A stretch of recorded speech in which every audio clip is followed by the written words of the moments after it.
Pinagtulungang bugbugin ng isang pulis ang tatlong lalaking sinita sa vandalism. Diyan po yan sa Quezon City. Putok po ang uso at natanggalan pa ng ngipin ang biktima. Sa kuha nga po ng CCTV, nakuhanan pang nagpambuno ang isa sa tatlong suspect, pati po ang pulis na nakasibilyan at off-duty na noon. Kita ring sumakay ng motorsiklo ang suspect saka po ito umalis. Sinubukan pa raw ng biktima na hulihin ang isa sa mga suspect pero hindi na niya kinaya dahil sa pambubugbog. Agad din namang naaresto ang isa sa mga suspect.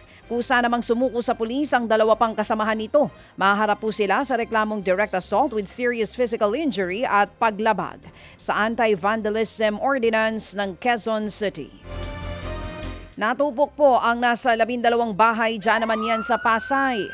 Ayon sa mga residente, nagkagulatan na lamang po sila nang makita nila ang makapal na usok sa kanilang lugar. Ang hinala ng mga residente, dahil po yan sa nag-spark na kable ng kuryente.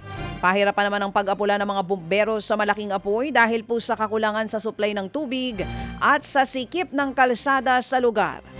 Inaalam naman ng mga otoridad ang bilang ng mga apektadong pamilya at ang mitsa ng apoy. Arestado pong isang lalaki sa Novaliches sa Quezon City na nagpanggap na mayroong lead sa kinaroroonan ng puganting si Senator Ronald Bato de la Rosa. Yun lang. Una raw nakipag-ugnayan ng lalaki kay Executive Secretary Ralph Recto. Inirefer naman po siya ni E.S. Recto sa NBI.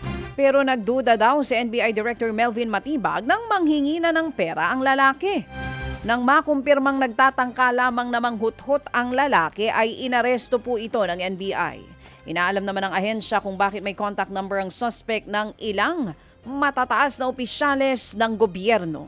Mga kapatid, patuloy po kayong tumutok sa 105.9 True FM para sa totoong balita, impormasyon, music and entertainment. Mag-subscribe sa aming YouTube channel at podcast at sundan nyo kami sa Facebook, Instagram, X at TikTok sa True Network PH. Bisitahin din po ang aming official website, truefm.ph.